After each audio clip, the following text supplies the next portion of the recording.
Hello guys. आज एक subject हम पढ़ेंगे सेकंड वाइटल साइंस।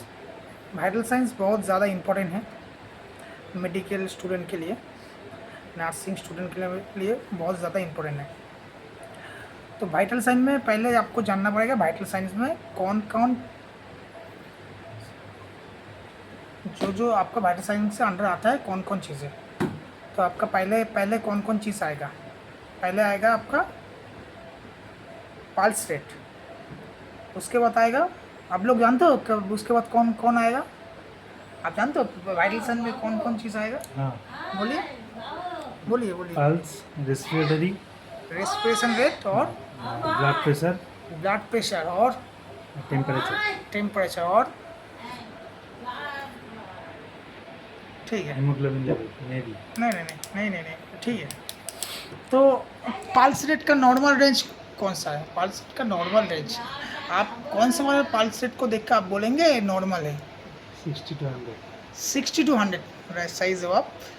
क्योंकि मेडिकल टर्म में कभी कभी मैं जब बचपन पे पढ़ा था तो 72 पर मिनट तो पढ़ा था, लेकिन जब मेडिकल लाइन पे आया तब जाना, जब जिस किसी पर 60 होगा वो भी नॉर्मल रेंज है, 62 हुआ वो भी नॉर्मल रेंज है, 100 के ऊपर जाएगा तो नॉर्मल के ऊपर जा रहा है, लेकिन 60 के नीचे जाएगा तो आप एक टर्म यूज़ करते हैं मेडिकल में। 100 कम होगा 60 के तो हम क्या बोलते हैं, bradycardia. Very good, bradycardia बोलते हैं। और 100 के ऊपर होगा तो ट्रैकी कार्डिया। Very good. तो 60 to 100 है आपका पल्स का रेट का नॉर्मल रेंज, ठीक है। उसके बाद आएगा आपका pressure, blood pressure. Blood pressure का नॉर्मल रेंज कौन सा है। 110 থেকে 120/80। সরি ডায়াস্টোলিক সিস্টোলিক ডায়াস্টোলিক হচ্ছে 110 থেকে 130 মধ্যে, আর হচ্ছে ডায়াস্টোলিক হচ্ছে 60 থেকে 80 মধ্যে। हाँ, ऐसे ऐसे हम बोल सकते हैं। ये जो प्रेशर का जो मामला है ना वो आपका पेशेंट के ऊपर डिपेंड करते हैं। मतलब हम लोग 140 तक ठीक है, चलो नॉर्मल है, लेकिन वो पेशेंट के कंडीशन के ऊपर डिपेंड करता है। कभी कभी मेरे पास एक स्ट्रोक पेशेंट आएगा जिसका हेमोरेजिक स्ट्रोक होगा तो उसका 140 भी नॉर्मल होता है, ठीक है। तो पेशेंट के ऊपर, पेशेंट का कंडीशन के ऊपर आपका ब्लड प्रेशर डिपेंड करते हैं, आपको पहले जानना पड़ेगा। तो अब हम मैक्स टू मैक्स 140 तो 80 और 110 से 140 तक हम लोग नॉर्मल बता सकते हैं, ठीक है। आप इधर एक लड़की बैठे, इसका हम ब्लड प्रेशर मापेंगे तो 100 के आसपास आएगा, तो उसका वही नॉर्मल है ना, जिसका जो है शरीर का कंडीशन के ऊपर, मैकेनिज्म के ऊपर वो नॉर्मल रेंज डिपेंड करते हैं। उसके बाद आएगा आपका सैचुरेशन, SpO2। बहुत बहुत महत्वपूर्ण, सब वाइटल साइंस ही बहुत इंपॉर्टेंट है, लेकिन SpO2 भी बहुत ज़्यादा इंपॉर्टेंट है। कि पहले कहीं भी जब रेस्पिरेशन के प्रॉब्लम लेके कोई भी पेशेंट हमारे पास रिप्रेजेंट होता है तो हम पहले वाइटल साइन चेक करते हैं, और वो रेस्पिरेशन का जो SpO2 है वो पल्स ऑक्सीमीटर के हेल्प से हम लोग चेक करते हैं, ठीक है। तो उसका रेस्पिरेशन रेट होगा। तो SpO2 मैं पहले भी बताने को भूल गया, आई थिंक। SpO2 जो होता है ना वो नॉर्मल रेंज कौन सा वाला होता है, आपको मालूम है। 95 to 100। हाँ, 95 to 100 ये मेंटेन करता है, लेकिन इसका भी कोई कंडीशन है। जो मेरे पास COPD पेशेंट आता है ना तो आपका उसका सैचुरेशन देखेंगे वो 90 के आसपास रहेगा, 92 91। ये भी उस पेशेंट के लिए नॉर्मल है, आपको जानना, क्योंकि उस पेशेंट के ज़्यादा ऑक्सीजन देने से उसका कार्बन डाइऑक्साइड बढ़ सकता है, तो उसके बाद उसका सांस लेने में तकलीफ हो सकता है। तो पेशेंट के कभी कभी COPD पेशेंट के लिए 91 92 नॉर्मल रेंज होता है, ठीक है।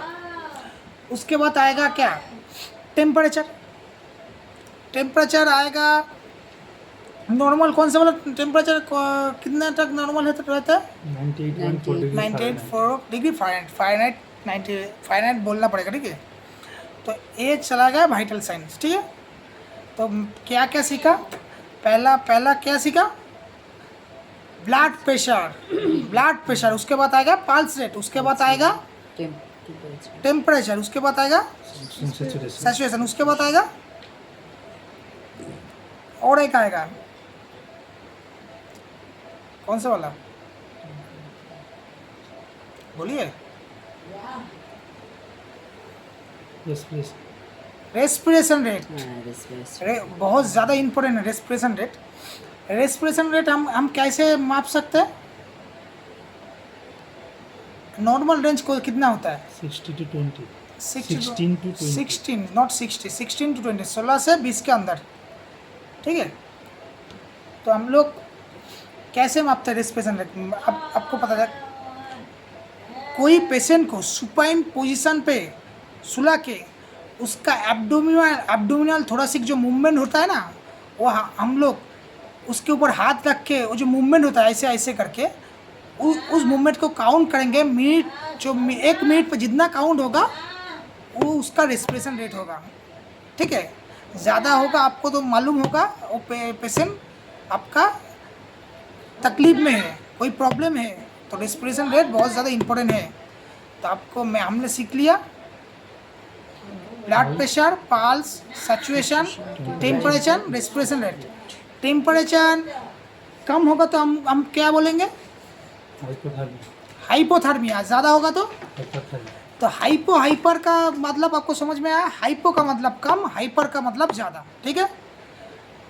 कभी कभी सीबीजी कोई बोलता है सीबीजी। तो इस 5 तो आपका मेन आपका इम्पोर्टेंट थिंग्स है वाइटल साइन का, ठीक है। तो आप लोग जान गया वाइटल साइन कौन कौन चीज़ है, ठीक है।